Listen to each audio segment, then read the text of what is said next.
Hello everyone, welcome back to the channel. If you are new here, my name is Provisional and on this channel I'm documenting our raw journey of building our dream home right here in South Africa.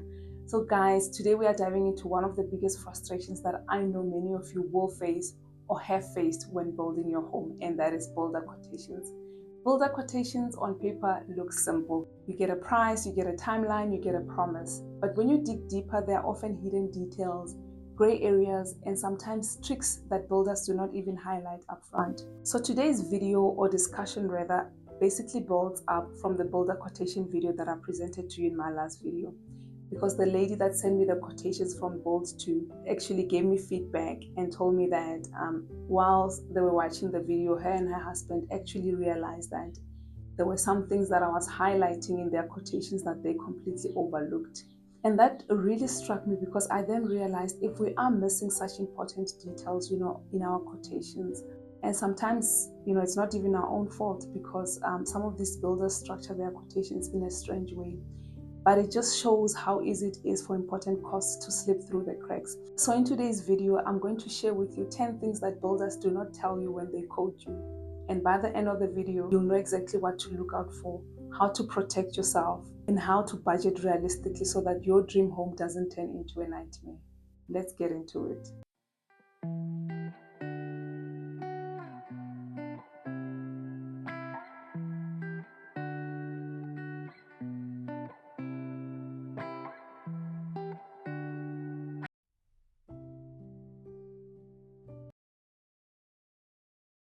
Now, here's the thing that most builders don't tell you. The quote isn't always comprehensive. On surface, it might look like the quote includes everything that you need to build your house. But it's only when you start building that you actually realize that there are some important things that were never included in the quotation. Almost everybody that I know that has built their house from scratch has been caught in a similar situation. And to a certain extent, I think that some builders are doing this deliberately to make it look like their quote is cheaper than others, while they know that they haven't included certain things in their prices. But in the end, you are the one that's going to suffer, because you didn't do your homework and check what's included and what's not included. And they will just tell you, but you can see it's not included in the price. I've also received a quotation like this. It was neat, it was detailed, and it seemed lower than what most builders were quoting. But when I dug deeper, I then realized that there were some important things that were not included in the price. So it's very important for you to scrutinize your quote. Check if there is mention of things like whether there's side toilets for the workers, scaffolding and formwork hire, rubble removal after construction, municipal water and electricity connection fees. Because if those things are not there, guess who's going to be paying for them? You. We've also seen this on the Pretoria codes as well.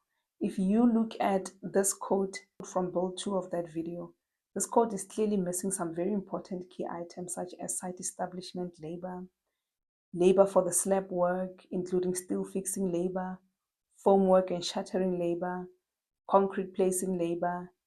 There's also no fee for labor on plumbing, electrical installation, tiling, or painting. So although this code, looks cheap on surface level, in reality it's not. So really it is important that you dig down into the breakdown of each code, because all of those things that are not included in the code will end up being added as extras later on. And together they cost tens and thousands of rands. So even though the original code might look cheaper, the final cost might end up working out much more, and even much more than the builder who quoted you more upfront but included everything. So be very, very careful and scrutinize your codes. Always ask the builder, is this an all-inclusive code, or should I budget extra for site establishment, utilities, and cleanup? Because that simple question could save you a lot of stress and money later. One thing that builders don't always tell you is how provisional sums work. This is especially important for quotations that include material or where you have applied for a building loan. So provisional sums are basically allowances in the code for items where the final price isn't confirmed. Stuff like tiles, taps, or kitchen finishes. So these are allowances and not actual prices. The tricky part here is provisional sums often look reasonable on paper, but once you go shopping, you actually then only realize that the allowance is far below what you actually want. An example here would be a quote that, for example, allows 150 rands per square meter for tiles. Sounds fine, right? Until you walk into the showroom. And then you realize that the tiles that you actually like cost 300 to 400 per square meter. Now suddenly you are paying the difference out of your own pocket, and that adds up fast. Common provisional sums in building codes that you need to look out for are usually for tiles and flooring, for sanitary ware, for example, for toilets, basins, taps, showers, etc., for kitchen cupboards and countertops, for building cupboards, doors, lighting and electrical finishes, plumbing fixtures and geysers, landscaping and paving, painting and finishes, as well as usually on excavation and earthworks. So always check provisional sums carefully. If they seem too low, negotiate for higher allowances with the builder, especially if you know you are one person that likes, high-end finishes and those allowances might not be enough. So negotiate with the builder, or if you can't, then budget extra money upfront so that you are not caught off guard later. This is another thing you need to be very careful of. Some builders include escalation clauses in their codes, meaning that the price can go up if the project runs longer than expected or if material costs arise during construction. But they don't always explain that clearly to clients, so please look out for that. I've seen a contract where the builder added a note that said something like, if the build takes more than 6 months, then the cost of material and labor can be increased at the client's expense.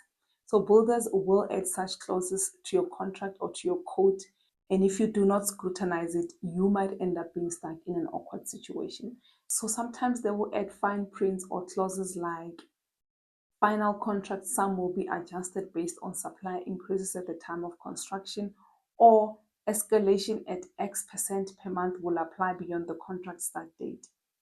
So it is very, and I mean very important to scrutinize those building codes or contracts, because I mean, imagine, you thinking that you are building for 1.2 million, and by the time you're ready to start, then the builder says, sorry, cement has gone up by 15%. Your house is now 1.4 million, and then you are trapped because you've already planned around them. So in 2021 and 2022, during the cement and steel shortage in South Africa, many homeowners got caught in this situation. So you'd find that their builder had already quoted them something like, let's say, 300,000 rands for the slab. But then just before doing the slab, they would then say to the homeowner, you would need to budget an additional 50,000 rands because cement has gone up by 10% and rebar has gone up by 15% or whatever the amount was. So it's always important that you find out upfront if the price is fixed and if there are any escalation clauses that might apply to your quote. Get that in writing so that you know what you're committing to. Another hidden gap is construction fees. Builders often give you a construction cost, but they don't include the cost of professionals like the engineer, the architect, or NHBRC registration. And I think a lot of people also underestimate the cost of professional fees. I mean, if I can think of how much we paid for our house, I cannot remember the exact figure, but I will put it here on the screen. It was a lot of money. It was over the 200,000. So do not underestimate that cost. It is a lot of money. So it's very important because the builder might tell you, your house is going to cost you 900,000 to build. But then when you start adding the architect's fee, the engineer's fee, municipal submission fee, you could easily be adding, let's say, another 100,000 rands. So yeah, don't be blind. So always ask if the quote includes professional fees, and if it does not, get separate quotes from your architect and engineer so that you know the full cost picture. Most builder codes are based on standard assumptions of a flat, easy to build site with good access. But the reality is not all sites are the same. Some have rocky ground, others need soil removal, retaining walls, or special foundations. But many builders often make the mistake of giving you a standard foundation cost without even checking the engineer's drawings properly. So there's a relative of ours that were caught up in a similar situation because their builder didn't realize that their stand was on a slope. I don't know how the builder overlooked that they needed to build retaining walls, but nothing about retaining walls was mentioned in his code. So by the time that construction needed to start, the engineer insisted that they needed to build 2 meter retaining walls for safety. And I can remember how stressful it was for them because this money was not factored in. And that money added a large chunk to their project. So it's very important that you do not rely on a generic code and always make sure that the foundation type is confirmed by the engineer before you accept the builder's price. Builders often structure payments in a way that it puts their clients at risk, asking for large deposits upfront or demanding payment before work is done. I mean, we've seen with some of those Pretoria codes where some builders were asking for deposits as high as 70% upfront. 70%, guys. And the risk with this is once you've paid that deposit, you've got little leverage if the work is done properly or delayed. There's also the risk that the builder can walk away or disappear with the money, and then you might find it difficult to recover that money legally. And I mean, even if they do not disappear, I believe that once the money is paid, the power shifts to the builder. They already have your money, so you lose leverage to demand accountability and timely progress. I've heard of many stories of people losing money because they've paid too much too soon. So don't get caught up in such situations. I mean, I've told you that story in one of my old videos where a friend of mine paid a developer or a builder money upfront for the foundation. And then when you were supposed to come, he didn't pitch. Instead, he went and finished off another project somewhere else. So yeah, guys, don't get caught in such situations. Always structure your payments according to progress on site. For example, you pay an amount for the foundation. Once that is done, you pay an amount for whatever the next stage is. In that way, you know that you are paying for work that is actually done.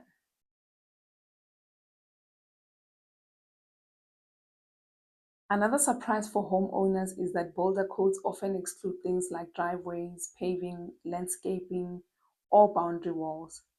The code covers the house itself, but not the external finishes that make your home livable. I mean, how many people do you know of that often find themselves in situations where they move into a finished house only to realize that they need to spend thousands on the driveway, the fencing, or even the gate?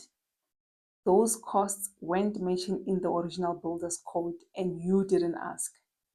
It is even more disappointing if this build, was via a bank loan and external finishes were not included because the bank won't just release an extra amount as that wasn't part of the contract that they financed. So it's very important that when you compare codes, you always ask if this code includes the driveway, the paving, the boundary wall, the gate, and stuff like that. And if not, ask your builder to include them because trust me, nobody wants to drive on a muddy driveway for months and months on end because of negligence. I think this is one of those silent killers in building codes that many people do not realize until much later. Builders don't always tell you how their profit is structured. Some inflate material costs, others add a percentage on subcontractor fees, and some simply hide their margin in the total.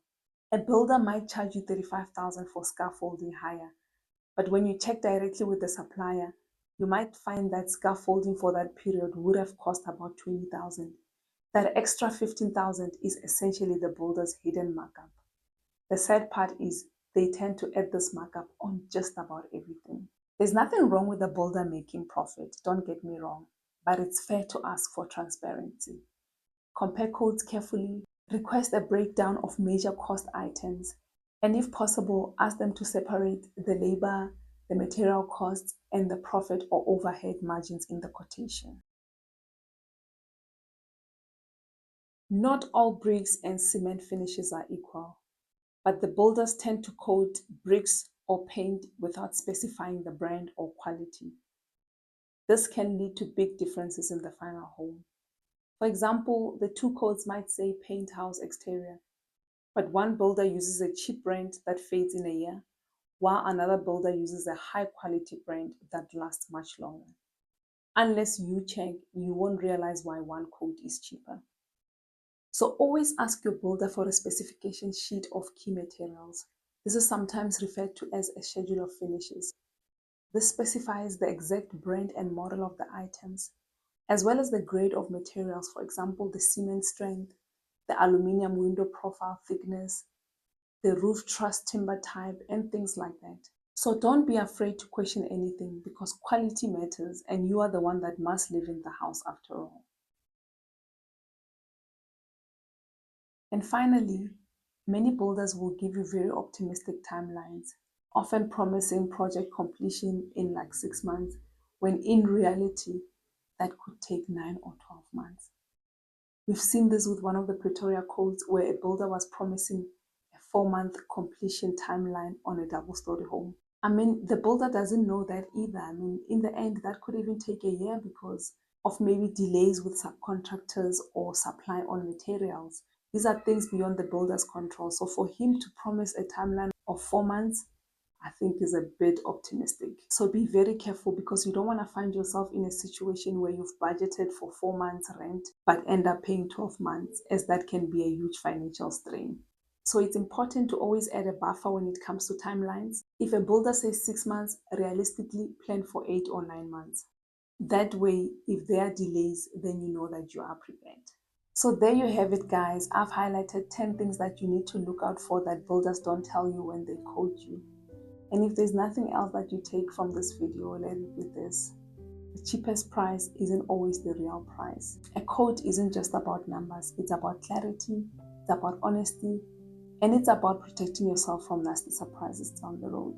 Building a home is one of the biggest financial journeys of your life, and the more informed you are, the better the choices that you will make.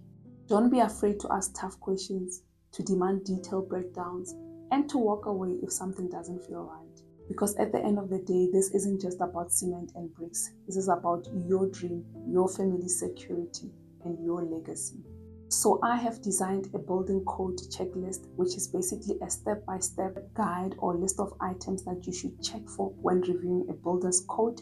It's more than just the items that I've mentioned in this video. So I'm still in the process of setting things up so that you can access this easily along with other resources that I will be offering you. So once that platform is ready, I will let you know all about it. So guys, if you found this video helpful, give it a like, share it with somebody who's planning to build, and don't forget to subscribe so you don't miss the next video where we dive even deeper into the realities of building in South Africa. Thanks for watching until this far. Keep building wisely. I'll see you on the next one.